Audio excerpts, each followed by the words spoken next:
Hi everyone, it's Amy here. Welcome back to my channel. I hope you're all doing really well. So today I have a TBR video for you, and I don't often do TBR videos. If I do them, they're for a much wider expanse of time. I don't tend to do them for monthly TBRs or anything like that. But today I'm going to be sharing with you my Classics TBR. So classics that I'm excited to pick up. Not imminently, because I have a fair few that I'm going to be showing you in this list, but definitely over the next kind of year or so. I was trying to work out the best kind of order to show you these books in, but I've just gone with editions instead because I feel like they go together nicely. So we've got Penguin English Library, we've got Vintage Classics, we've got Modern Classics, and we've got one Puffin in Bloom book, which is beautiful. So I will start with that one. So the Puffin in Bloom book I have here is Heidi by Joanna Spiri.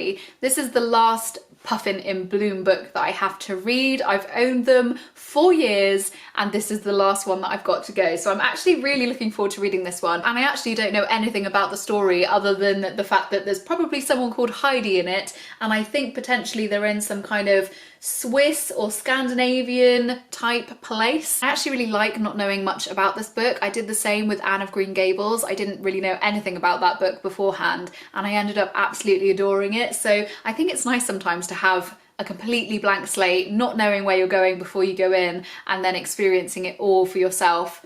I can't wait to read this one. So we'll now jump on to the vintage classic editions of books, and the first one I have to show you is Mansfield Park by Jane Austen.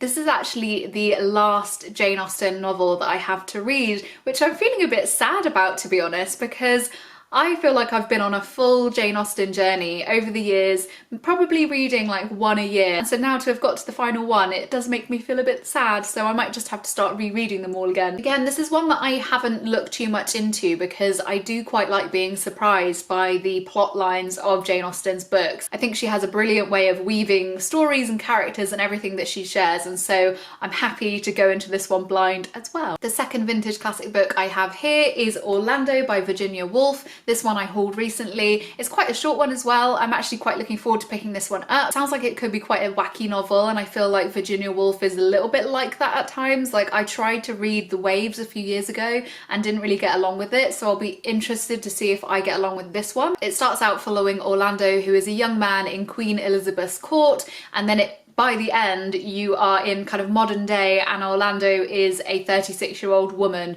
So how we get there, what that entails, I do not know, but I'm looking forward to finding out. Next up, we'll jump into the Penguin Modern Classics, and the first one I have here is Perfume by Patrick Suskind. So I remember watching the film of this book years ago and finding it very, very bizarre, and I believe then someone in my family picked up the book for me, and so I've had it on my shelf for years, but I do think it's one that I will potentially enjoy. Certainly it's one that I'll find very interesting to read. It basically follows the story of a young French man who has an incredible sense of smell, and so he becomes a perfumier. Is that how you say it? I'm not sure. Definitely be able to say that better if I was French.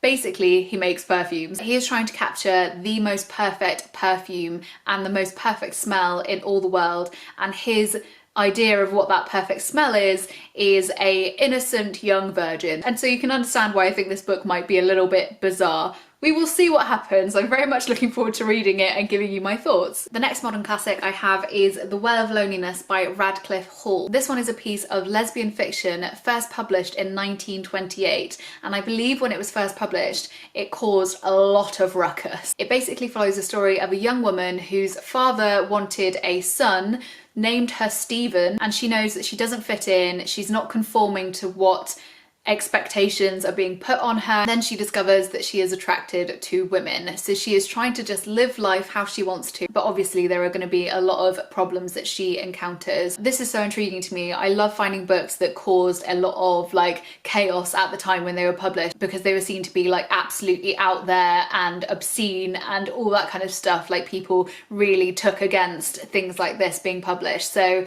Can't wait, really looking forward to reading this one. The final modern classic book I have is Reading Lolita in Tehran by Azar Nafisi. So this one I've had on my shelf for years, and I had Lolita on my shelf for years as well, but I wanted to read Lolita first before picking this one up. Now that I've read Lolita, I feel ready to read this one. This one is a memoir, and it's Azar Nafisi sharing the story of her meeting with a secret book club in Iran, reading books that were banned at the time. So on the back here it's got books like Lolita, The Great Gatsby, Pride and Prejudice, all books that I've read and loved, and so I'm really keen to see what this one is like. The experience of these women living in an oppressive country where books and things were being banned, like that's not something I've ever experienced, and it makes me feel very lucky to be able to live in a country where things like that aren't being censored. I think this is going to be an incredible read. I'm looking forward to it. The final 4 books I have here are all from the Penguin English Library editions of books,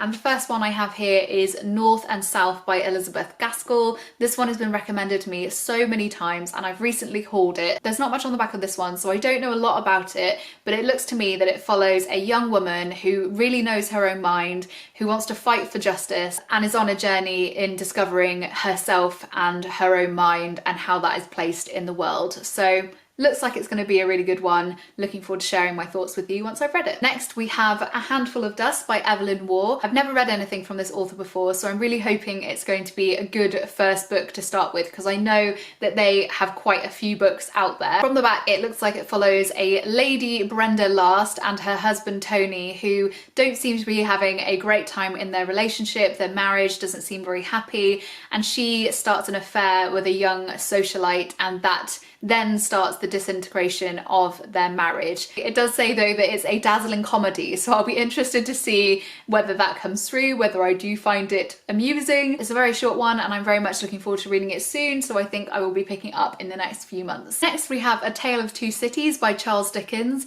I've actually only recently read my first ever Charles Dickens, which was Great Expectations last month, and I really enjoyed it. I actually listened to part on audiobook and read the book at the same time, and so I think I'll probably do that again. Hearing the voices and all of the different characters, I actually found Great Expectations to be really funny, and so I'm hoping I have a very similar experience with this one here. And the final book I have to show you is actually a bit of a chunker, and that is Vanity Fair by William Makepeace Thackeray. I think this might be the longest classic on my TBR, so it's definitely one that I think I will part audiobook and part read. This one from the snippet on the back sounds really good actually, and I'm quite excited to pick it up. It says here, Becky Sharp is sly, cunning, and will do anything for money and power, while her friend Amelia Sedley is good-natured but naive.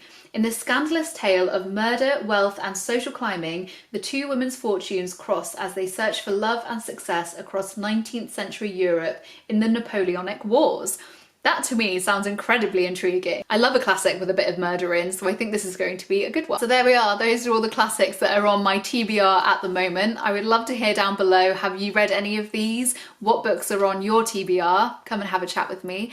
As always, I will leave links to everything I've mentioned today down below. I hope you're all having a lovely day, and I will speak to you soon. Bye!